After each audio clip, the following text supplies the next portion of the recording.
Hi everyone, स्वागत है आप सभी का आपके अपने चैनल हिंदी निकेतन पर।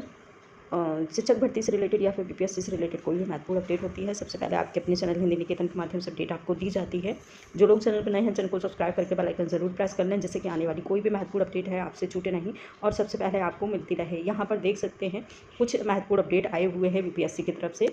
यहाँ देखेंगे क्वालिफाइंग मार्क्स में आपका जो है बदलाव पूरा होने वाला है, किस प्रकार से बदलाव हुआ है वो देखेंगे, क्या बदलाव हुआ है। साथ ही देखेंगे शिक्षा विभाग की बैठक और शिक्षा विभाग और बीपीएससी के जो है कार्यकर्ता हैं, बीपीएससी के पदाधिकारी हैं, उनके साथ बैठक होने वाली है। इसके बाद डिसीजन लिया जाएगा जो है टीआरई 4 और टीआरई 5 के जो नेक्स्ट एग्ज़ाम आने वाला है, आपका नेक्स्ट भर्ती होने वाली है उसके विषय में, और उसके विषय में क्या डिसीजन लिया गया है, कब तक आपकी जो है टीआरई 4 की विज्ञापन आने का चांस है, कब तक टीआरई 4 का विज्ञापन आएगा। साथ ही आपकी जो टीआरई 3 का एग्ज़ाम हुआ है उसके रिजल्ट के विषय में सबसे महत्वपूर्ण बात है कि उसका रिजल्ट कब तक आने वाला है, आंसर की ओएमआर सीट कब तक आएगी। इन सभी महत्वपूर्ण मुद्दों पर हम वन बाय वन बात करेंगे। और सबसे महत्वपूर्ण मुद्दा जो है मेधा सूची का सिलेक्शन। जी हाँ, किस प्रकार से आपकी मेधा सूची बनेगी और किस प्रकार से सिलेक्शन होगा, किसका सबसे ज़्यादा फायदा मिलने वाला है कट ऑफ में, और किस को जो है सिलेक्शन जो मेधा सूची बनेगी वो किस प्रकार से बनेगी। तो इन सभी महत्वपूर्ण मुद्दों पर हम वन बाय वन बात करने वाले हैं। वीडियो को लास्ट तक जरूर देखिएगा।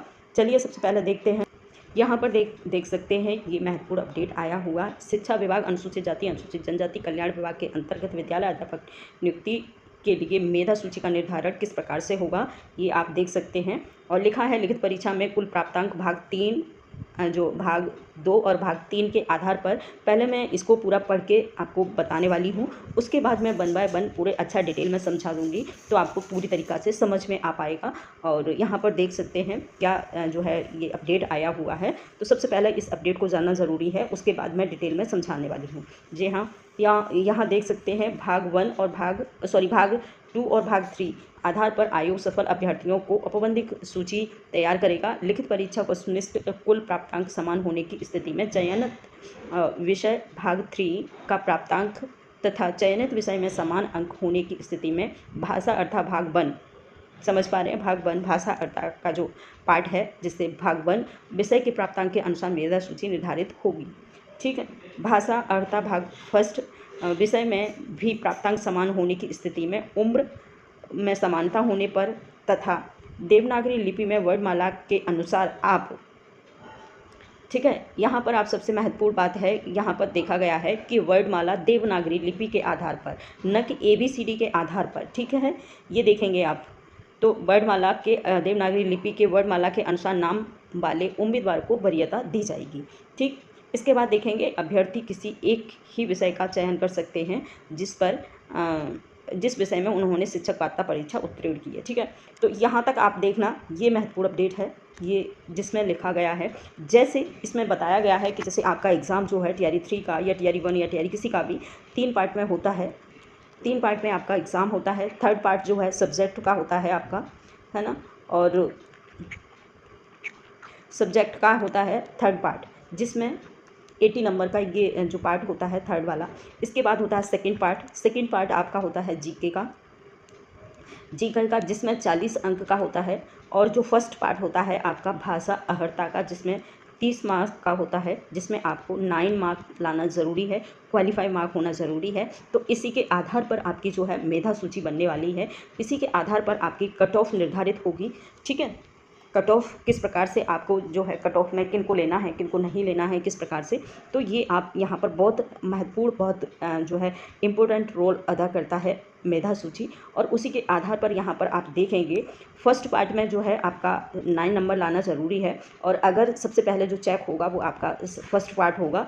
अगर किसी के 9 मार्क्स नहीं हैं, भले ही उसने जो है अपने 150 में से 90 मार्क्स या फिर 90 से अबव मार्क्स जो है स्कोर किया है, बट उससे कोई फ़र्क नहीं पड़ेगा जब तक उसने फर्स्ट पार्ट को क्वालिफाई नहीं किया होगा। अगर किसी भी अभ्यर्थी के, जैसे मान के चलिएगा 9 मार्क्स से जो है क्वालिफाई होने के बाद, और उसके जो है जीके जीएस का पार्ट है उसमें स्कोर किया है, उसके बाद उसने अपना सब्जेक्ट वाइज स्कोर किया है, जो अपने सब्जेक्ट से रिलेटेड होता है उसका। ठीक है, तो इसके आधार पर जब स्कोर जो है बराबर हो जाता है, जैसे मान के चलिए 2 कैंडिडेट हैं, 2 हैं या 2 से अधिक कैंडिडेट हैं जिनके 80 जो सब्जेक्ट वाइज पार्ट है उसमें 90 नंबर आते हैं, उसके बाद उसके जो है जो दोनों मिला करके सेकंड पार्ट और थर्ड पार्ट को मिला करके 90 मार्क्स आते हैं।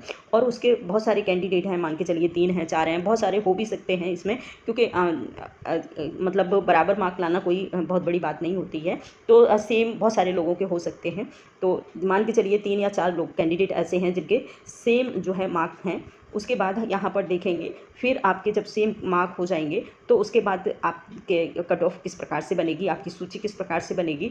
तो क्या होगा, आपका जो है यहाँ पर लिखा हुआ है कि जो जो अभ्यर्थी हैं उनकी अगर बराबर जो मार्क्स लाते हैं तो उसकी उम्र सीमा को देखा जाएगा। जैसे मान के चलिए 5 कैंडिडेट हैं और उनके बिल्कुल सेम जो है 90 मार्क्स मान के चलिए उनके आ रहे हैं 5 कैंडिडेट के, ठीक है। अब 5 कैंडिडेट में समान मार्क हैं तो उनका जो है सिलेक्शन किसका होना चाहिए, किसको नहीं लेना चाहिए, ये डिपेंड करता है उसकी उम्र सीमा में। जिसकी उम्र सीमा अधिक होगी उन कैंडिडेट को रखा जाएगा, ठीक है। दूसरी बात, जिसका जो है भाषा अर्हता का, जिसके भाषा अर्हता वाले जो पार्ट है 30 नंबर का, उसमें जिसके नंबर ज़्यादा होंगे, जैसे मान के चलिए 5 हैं, 5 में किसी के 8 नंबर आए हैं, सॉरी किसी के 10 नंबर आए हैं, किसी के 11 हैं, किसी के 12, किसी के 15 हैं और किसी के 18 मार्क्स हैं, तो सबसे पहले जो वरीयता दी जाएगी वो 18 मार्क्स वाले को दी जाएगी।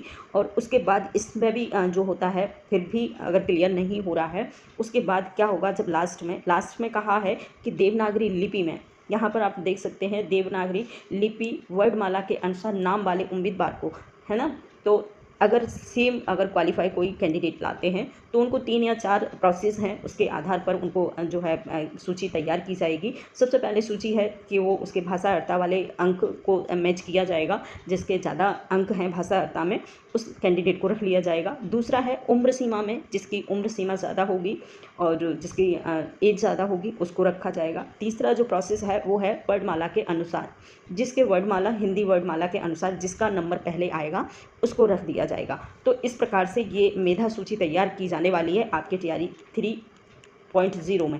जी हाँ, टीआरई 3.0 में इस प्रकार से बहुत सारे लोगों का, बहुत सारे कैंडिडेट का ये क्वेरीज आ रही थी कि मेधा सूची के विषय में बताइए, किस प्रकार से जो है जो मेरिट तैयार की जाएगी, किस प्रकार से सूची बनाई जाएगी। तो इसी के आधार पर ये वीडियो बनाया है और उम्मीद करते हैं आप सभी को ठीक से समझ आ गया होगा। फिर भी किसी को डाउट होता है तो प्लीज़ कमेंट के माध्यम से हमें ज़रूर बताएं। Thank you.